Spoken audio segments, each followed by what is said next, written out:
The Hermetics have an answer to why we fail too. It says that in our divine state, we looked upon the lower realms and became fascinated. And by its reflection, we entered it and became embodied. This is very important because we're looking down into these waters. We was at the highest heaven up there. And the only thing beneath us is these watery underworlds, these sunken cities, Atlantis. Now, a lot of people are looking for Atlantis, but let me explain something to you. You're not going to find Atlantis and you're not going to find Noah's Ark. You know why? Because you're in it. It's the earth. Earth is Atlantis, the sunken universe. We're beneath the primordial waters. Noah's Ark is the earth. If you pull up the layout of it, you're literally looking at ancient cosmology. Let's take a look at it real quick. We know it's just a story, but if you look at the ark layout, where did they get this layout from, man? That's like a floating city, a floating building. You think a man built that by himself with wood? No, what are they trying to show you with Noah's Ark? And the way out the ark is through the middle chimney. Look, it's right in your face. The firmament dome is Noah's Ark. You are Noah inside the ark waiting for the flood to pass over, which is death. You in a sunken ship. If your ship is bringing in water, it's going to sink. Getting the water out the ship will keep it above. It'll make it rise above the water. That's like saying if your soul is a sunken ship, your soul got to get the world out of it. You're like a monk. Your interior spiritual mental space must be preserved for you. Once the outside world invade that space, that's what keeps us anchored here with this false identity of who we think we are. That's just a version of us that the outside world is influencing. Each of these spheres are influencing us with a limitation and a false identity that is bound to that particular limitation and that particular reality. The fall is therefore the soul becoming attached to matter rather than the eating of some forbidden fruit, which we read in Genesis. But what do we mean that the soul became fascinated by its reflection and entered it? Well, let me just show you something. You read in the Bible that the face of God hovered above the waters. When God was creating the earth in Genesis, it said that there were waters, man. And that the face of God hovered over those waters. And see, that's when things get interesting because that's when God started talking and we get the Elohim, because the Elohim is God's reflections. Just think about being at this top realm and you're looking down through all those layers. Instead of you seeing one reflection, you're going to see multiple reflections of yourself through layers of waters, through waters. It's said by the Hermetic people that these waters are crystal clear. In other words, when we're in a higher realm, we can see through all of these realities clearly. There are no obstructions. It's like they're layered over each other, superimposed type thing. They're all there and we can see them all in totality, layered over each other from the higher realm. Just like this, just like if you were standing at the top of this mountain and you look down through all these layers of water and you see a different reflection of yourself in each layer. And the lower that you go, the more uglier and distorted your reflections get, because the reflection isn't a true representation of who God is. It's the body, it's not the soul. The lowest form of you is a real ugly devil. Because here's what you are. You're a monster.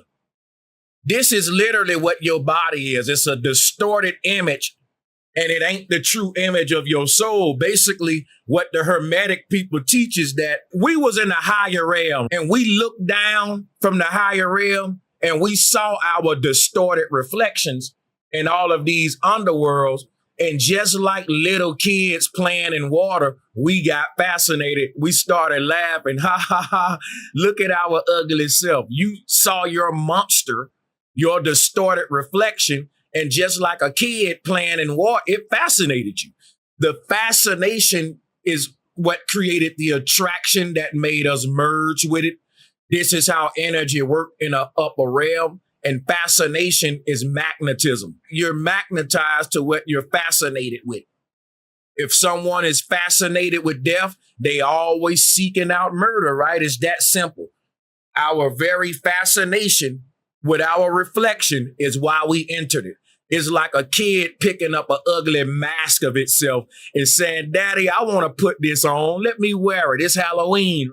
It's like a little kid that finds this mask of itself and is laughing like, look at this ugly me. It's a caricature of me, right? Let me put this on. Ah, look at me, right? That's what the soul did. That's what the soul did according to the Hermetic people. I want to share with y'all now the synchronicities between Christianity and Hermeticism. Remember, Jesus was in the world, but not of it. Now, a lot of people take Jesus literal. And when they hear me say Jesus was in the world, but not of it, they think about some white guy walking the earth with a robe on who living a life of seclusion like a monk. That ain't what I'm talking about. The original concept of Jesus was the soul within man. When they said that Jesus was in the world, but not of it, they was talking about the soul inside of you. Jesus said, I am the light. I'm the way. That's the pathway. That's that light, that portal that I showed you earlier. That's what the soul exits when it liberates itself. I'm going to show you. I just told you, you're not your body. You're the light inside of it. And this is what Jesus is right here. This white light. That's what we are. That's why Christ wear a white robe. I'm going to say that again. Christ wears a white robe and it never gets dirty. Every time you see a picture of Christ, his robe is white as hell because it's a robe made out of light. We're wearing a light body. That's the soul. Christ was never a literal dude walking the earth. Neither was Noah. Neither was Enoch. All of these represent the soul leaving the body when you die. It was telling the story of resurrection and giving us the promise of the hereafter. Jesus wore a halo. So did this God. Look at him. Look at this God with a halo on. You see? Look at this. Jesus is the light. Why? Think about Jesus' position with his arms out like this. And look at the inside of your brain, at your pineal gland. This is divine science, people. And if you only keep going with the literal stuff, it leads into fear, mysticism, and spookism. And that's where they want y'all at, not connecting with the energy within you. God is literally God, and it's the higher self. But in Christianity, this invisible higher self, they started calling it God the Father. This is very important. Hit the like and share button, people. We finna show you how the church corrupted this stuff with literal interpretation.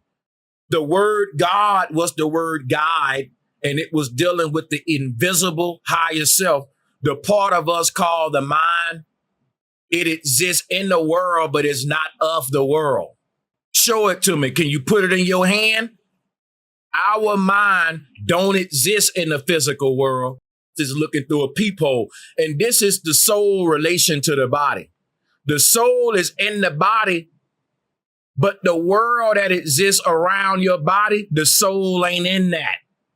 Now the soul is experiencing that world through the body, but the soul can't leave the body unless through death. And when the soul leaves the body, it can't see the outside world the same as it did through the body. Why can't the soul see this world the same when it leave it? Well, let's go back to this image over here. If our soul is the real us that's above the water, and we shifted our consciousness under the water to this ugly reflection, once we shift the consciousness back, you won't see this world the same. you won't see yourself the same. Let me explain something to you. You see this person looking down at their ugly reflection? This is how your soul is going to look at its body in the casket when it's ascending. It can't see itself for what it is now. People love their body. We got a big beauty industry, but y'all putting makeup on a monster. If you knew what your soul was, you would seek beauty through resurrection, not through the beauty industry, because you can put lipstick and makeup on this corpse all you want. It still ain't going to be as beautiful as the soul inside of it. It's a reflection of the soul, and it's a distorted one. So put as much makeup on it all you want to. It's still distorted. Yeah, when your soul get outside this body, it's going to look at this ugly reflection as what it is, a distortion. But while I'm in my body, look, I like to dress. I like to look good. I can't really see that my body, like no one looks like to look in the mirror and don't think they look good. But if you knew what you were before you was in the body, you're a monster. And I'm strictly dealing with physical beauty. I'm being vain because a lot of people like to look good, right? And I'm telling you, you will never be able to look your best in this world, no matter how much makeup you put on.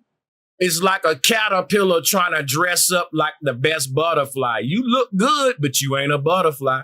What is Saturn? It's this ripple effect that distorts who you are. What's distorting God's reflection? Time, which is a ripple effect, because the ripples ain't going to last long. Eventually, this little distorted pattern, the water will settle, and then God will see God's real reflection. And at that point, you're going to remember, let me get my ass up from under this water. I'm not this monster. I'm the one up there that fell asleep. You don't know that because what's separating you, the real version, from the monster under the water is the ripple effect of time. When this little distortion settles, we can see clearly. And when we can see clearly, we can make the shift to the other side. Because now you get a glimpse of God's real face when these ripples settle. And that's what death is. Death is time briefly stopping and a brief portal opening up for you to see who you really are and make the reconnection if you want. Now, not everybody gonna do it because some of us are in love with our distorted monster. Some of us, when this ripple clear, we gonna see the face of our real self and we gonna say, I ain't ready for that shit yet. I want to play in my mask a little more. Give me my badge. Rah! Hey! Everybody ain't ready to take their mask off, right? They having fun in their little Halloween mask. And that's fine, right? When you ready, it's there. Like you can plant a bunch of seeds, but all of them gonna rise up on their own time. And that's just nature. It ain't like you better than nobody. Because it's like all of us got to do what we got to do to master ourselves. And some of us got more stuff to master than others. You ain't better than a person that got more to work on than you. You had it easier than them. That's what I'm telling you. You're looking at it wrong because you've been taught, well, some of y'all so evil, you going to be stuck in hell for a long time because you evil and I'm good. No, man. Ain't no good and evil. It's just mastering the lie, the false version, waking up from the false version, from the dream. Quit even dealing with evil and good and deal with what's true within yourself. If it's something in your heart that's really strong, but it may be an evil action and you act it out, you had to act that out, man. You had to. You wouldn't have been never made it out of here if you didn't commit that evil. We came here to do evil and good. Even the Bible tell you, I am God, I do evil and I do good. How you think if God in the Bible is telling you I do evil and I do good, you ain't better than God, man. You gonna do some evil and some good too. Because God is the real us, the real you, the force within you. God was never this bougie dude that only do good. God do good and bad, tell lies and the truth, and admits it too, because God is the force within man. It was never some dude in the sky. And God is equal to man because man is God. And God ain't no creature that never does wrong, because God do a lot of wrong. But Sanchez, when God do wrong, it's for good. When my soul do wrong, it's for good, because I learn a lesson and I better myself. We can play this game now. Come on now. Come on now. Some of us are better people because of the mistakes we made. You have 7 planetary spheres in Hermeticism. And in the Bible, these are called the 7 kings. Drop the number 7 in the chat if you're familiar with the 7 kings in the Bible. When you read the Bible, you're reading a spiritual symbolic book, but when you take it literal, you think you're reading history. Now, the trick is you are reading history, but the history ain't taking place on earth. It's talking about man falling through the astral realm and the soul in the body. So it's giving you the history of God falling from the realm above. The Bible is a symbolic story of God's fall in the flesh and his rise out of it. But when you take it literally, you get this religious system we got today, where people really think that there were 7 kings, right?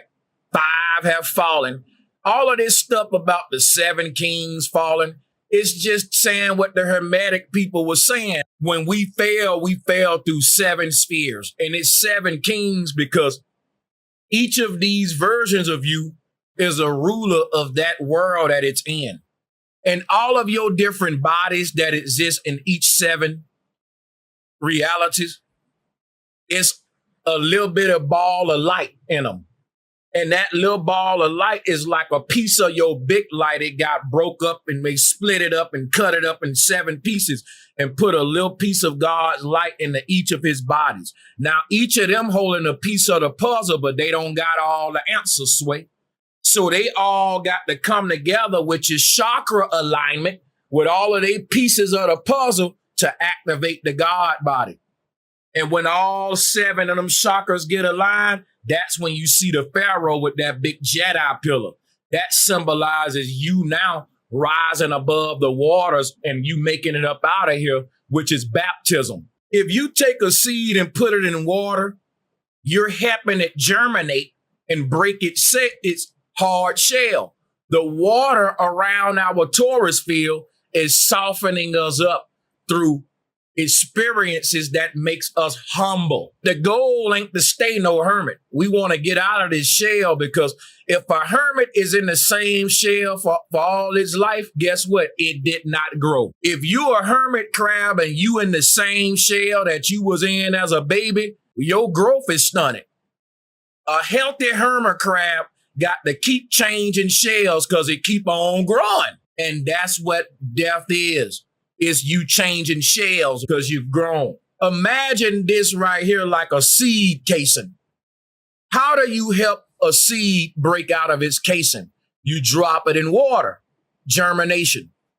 So you inside of this underworld and submerged in these waters is helping your torus field open up to free you. People like to say, man, we in hell, and they get you into all that spookism. I don't do that crap over here. I'm not a Pharisee and a Sadducee. I don't like to induce people with fear. I like to give you a damn jolt of God energy and confidence.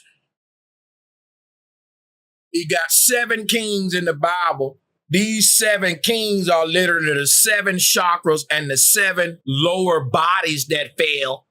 In other words, when God looked down on them 7 layers of water, he created 7 versions of himself, a mirror house effect. When God looked down and God created all these different versions of himself by hovering his head above them waters and looking down into them portals.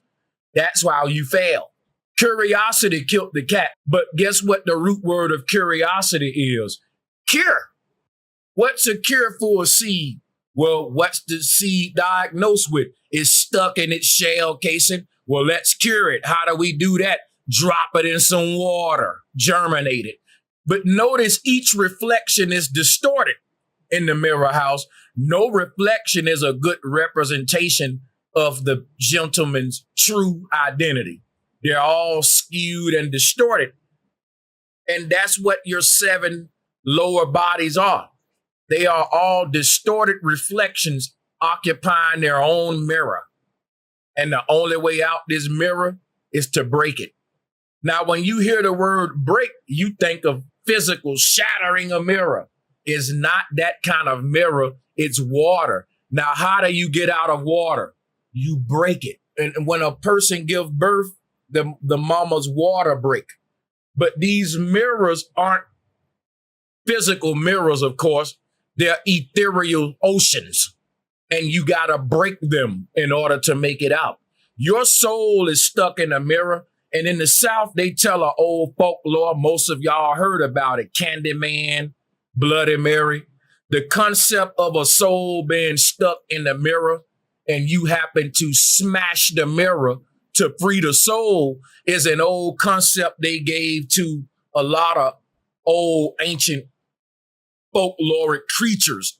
These were souls trapped in a mirror, and the only way to free the soul from that mirrored reality was to break the mirror. Now, some of y'all grew up during my time. You familiar with that script? It was a common theme in a lot of old scary movies where you look into a mirror, you see a monster that lives in a mirror, but not this world. And the more you start to believe in a monster in the mirror, it shows up in this world, and the motherfuckers start crossing over through your fascination. These folks ain't original, man. They took a lot of these ancient concepts and put this shit for spookism. They got old movies I used to watch where you would have a child, they look into the water and they dive into the water and go into another world. I can't even think of the one right now, but y'all know I'm not making it up. You've seen this before. They stealing from the Hermetic people and from the ancients is what I want to show you. Even in the Stargate series, when they going through the little Stargate with the water, when they breaking the waters, same thing. We're now showing you Hermeticism versus the Bible to show you how the Bible literally took this knowledge and turned it into they stuff. So a person may say, well, Sanchez, you can't find Hermeticism in the Bible. Yes, you can. You just don't know how to look for it. The 7 kings are the 7 chakras. No, they not, because the Bible said these are kings and that lives in Persia and that, yeah, because you going with the Vatican and a literal interpretation. The people that revised the ancient knowledge into the canonized Bible and a literal interpretation, these are the same people that rewrote the maps. They changed the way we see the world. They changed the way we look at the boundaries. They renamed all the continents and all that. The people that was creating the literal interpretation of our spiritual symbols was trying to make it literal by syncing these characters in the book to real geographic earth locations. So a person may say, well, Jesus lived in ancient Bethlehem or Jerusalem. Guess what? If we rewind time, there was no such place called Bethlehem or Jerusalem. That only exists in the enemy's story. And when the enemy wrote his story, he was changing the maps too. There's certain locations on the earth now that fit geographic locations in his book. But if you go back there during that time before the Bible, it wasn't even named that. Every continent, you're referring to it by the name your oppressor gave it. He rewrote the maps during conquest and exploration. So now people will say, well, Jesus is from Bethlehem. They look on a map, they see Bethlehem. But guess what? Bethlehem ain't always exist, and Jesus ain't always exist as a literal person walking the earth either. When I can show you when ancient people had a spiritual interpretation of this stuff, when that was during the time, the maps was different. The people who rewrote the spiritual system, rewrote the geographic, the way we see the earth, they had to make the geographics when they revised history. They had to make the maps match the story they was writing about. This story isn't real history. But if you start making up shit that don't exist, you got to make it exist. They went around the world and said, look, we're going to change this land and make it this and rename it to this. You got places on earth that's named out the biblical characters, and these are fairy tale characters. That's like me pulling up at Goldilocks Boulevard and people thinking Goldilocks is real just because she got a boulevard named after her. So you want to use geographic locations as further proof of fictional characters. That's backwards. That ain't even logic. But that's what they did with the maps. When a person read the Bible and they want to look at the Bible literally, they can pick up a map and go to the geographic location that the Bible's speaking of. It wasn't always like that. There was a time where you picked up a Bible and you read it and it was like, this shit is a fairy tale book. What the hell is Never Never Land? That don't exist on the world map. Wonderland isn't on the map. Them people went around the world and put it on the map. They made their story true through conquest. Imagine opening up the Bible now and hearing about geographic locations that ain't on the map. People would question the validity of the Bible being literal. Hermeticism teaches that we fell through 7 celestial spheres into the physical realm. And when we fell through each sphere, we picked up a limitation. We got more dense. The Bible talk about the fall of man from Eden. Now, why can't we locate Eden on the earth today? Think about what I just told you. We can go to the Jordan River. We can go to Bethlehem. Why in the hell can't we go to Eden today? Why isn't there a place on the map called Eden today? You know why? The Bible clearly say Eden was in the middle of the earth. You know they got the Antarctic Treaty. You can't go to the North Pole. North Pole is 0 degrees. You would be standing directly under Polaris. Do you know what that means? What they trying to do with the CERN machine, they trying to create a light beam that's brighter than the light that's creating our holographic simulation. Our world isn't physical. It's a hologram made out of damn light. Your soul is brighter than the light of this world, but it's trapped in a body. When your soul leaves the body, it will outshine the world around it. That's when basically God destroys the world. Everybody will destroy their own world. Sanchez, that don't make no sense. It make perfect sense. If the world around you is a dream that you having, how do everybody get out of their own dream? They wake up and they destroy the dream through awakening. Every God destroys its own earth. So when you talk about God destroying the earth and a new earth coming, that's the soul going to its new reality and destroying the old one. But here go what CERN doing. It's creating a little needle. If our reality is made out of this dim light, we can pierce through it with a brighter light. You see how that works?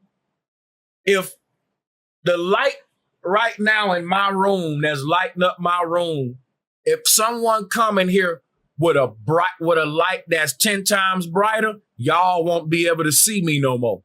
It'll blind you. It'll turn everything white. It'll outshine the light that's in here because it's brighter than it.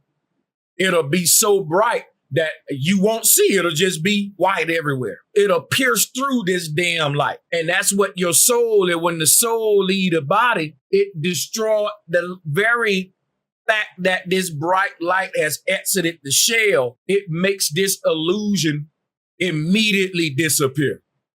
It's just like if someone come in my room with a brighter light, all I will see is white.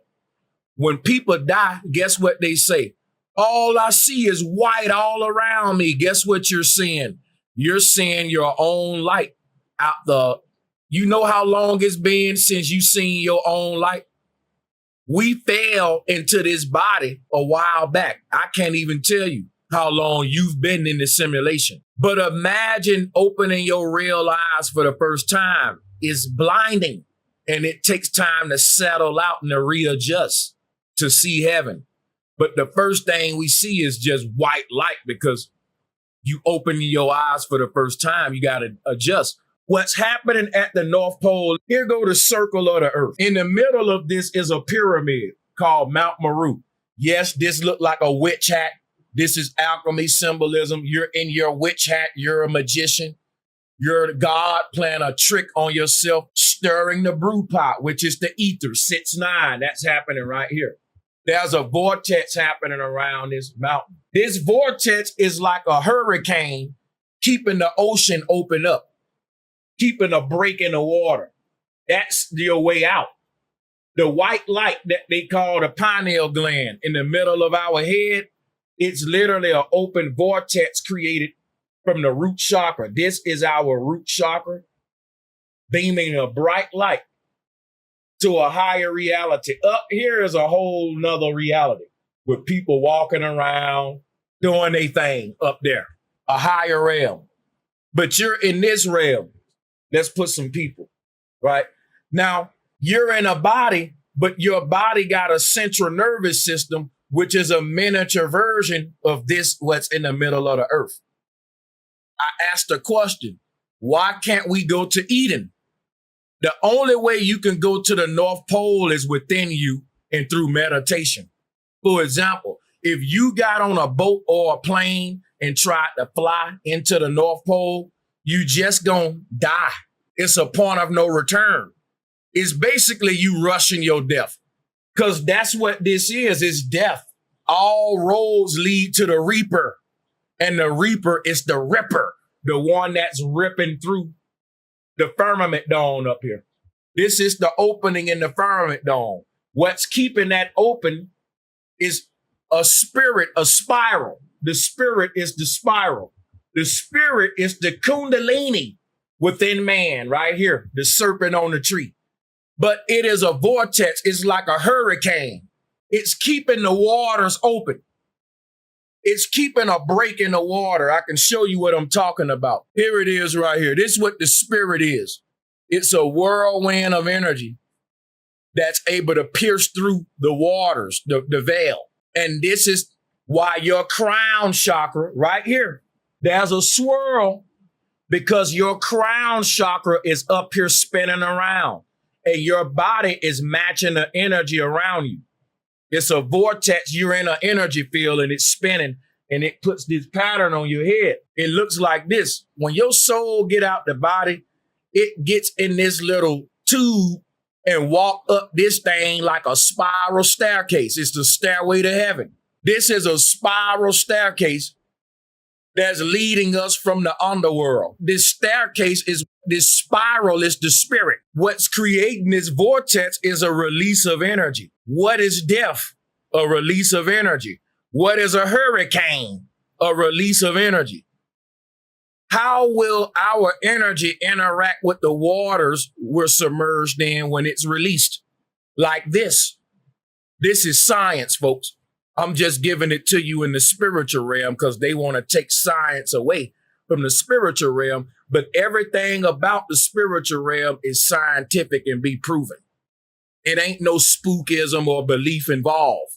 You can articulate what's happening in the invisible realm using scientific terms. They just want to keep y'all dumbed down.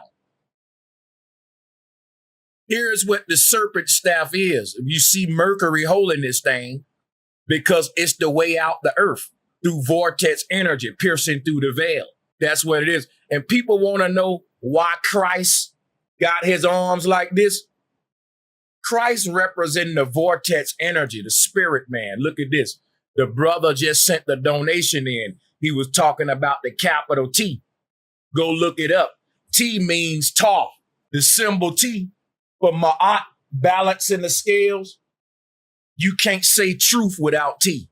This right here creates time. T is time. This is a vortex, man. It's a tornado. But guess what else it is? A key. This is a key. It's a key. But it's a tornado, but it's a key. Why is the tornado a key? because keys unlock doors and vortex energy does too. What I'm showing y'all is sacred geometry and syncretism together. You ain't gonna see a lot of people teach like this. Just being thorough all the way around to see the truth that's right in front of our eyes that we may miss because we don't want to look at the little bitty things, right? And there's a lot in those little things, man. That's called being tedious. Did you hear what I just said? Being tedious. What they call in Hermeticism purification, they call in the church being sanctified. But the church version is you believing in a blood to cleanse you. Don't you know putting blood on you don't clean you, it make you dirty? If I say, man, you got blood on your hands, that means you're guilty. They teaching y'all backwards. They saying that you're gonna go to heaven in a pure white robe, but your admission into heaven is to be covered in the blood. What you're gonna realize when you get to heaven is that everybody gonna have blood all over them. It's gonna look like a scary movie. The real heaven, people ain't bloody, covered in pagan blood. They covered in white robes. The 7 kings in the Bible are the 7 lower fallen consciousness of God, the dense bodies of God. We know that the number 7 is important with Hermeticism. It's 7 Hermetic principles. So we want to deal with the number 7 itself so you can see why the number 7 is important. 7 kings, 7 chakras, 7 wandering stars. This is Hermetic artwork to show the 7 celestial spheres. But I want to show y'all when this became personified as Leviathan in the Bible, the 7-headed dragon, Leviathan. Levi means a break, a levee system where you're separating waters. If you're building a dam or a levee system, you're holding the waters in. When you say Leviathan, you're saying Levi and Aten or Adam. Adam is the name of man fallen, the fallen man.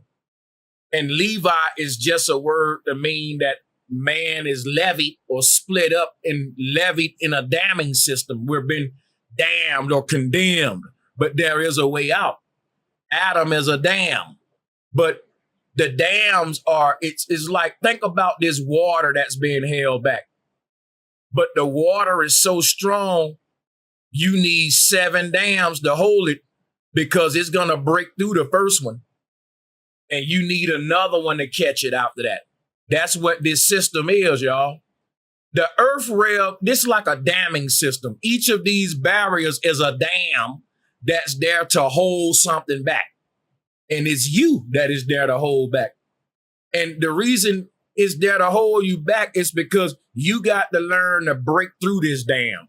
The universe is saying, you know how to break through the ether. So I'm not going to do this for you. You just need to get strong because you got the potential to burst through this thing. In this lower realm, the universe know eventually you're going to pour out of here. So it got another dam and another dam and another dam. And the name of this is called Leviathan. It's talking basically saying each of these is a levee or a dam. Aten is the name of the one breaking through these. Samson is another one.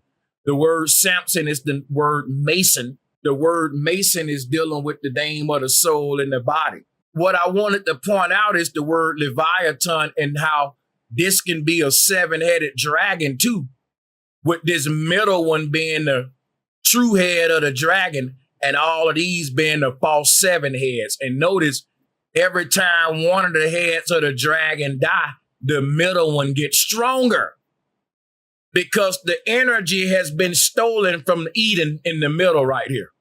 And it's been dispersed out to all of the false versions. And the God body can't wake up till he get his power back from all these false ones that's holding some of his power. Once all of that power is reflected back inward to God, he wakes up like Captain Planet with all the Planeteers giving the light from their ring toward Captain Planet. Again, they steal everything. The Planeteers each got a ring. They all is a different color. It's 5 of them because it's 5 kashas or 5 chakras when you don't count the root and the crown. But they all shoot they different color light into the middle and they resurrect Captain Planet. And each of these versions of you and its ring is a Planeteer in its own planet. And once it shoot its light back to the middle, when all of them do that, then Captain Planet will rise up. Your God body will rise up.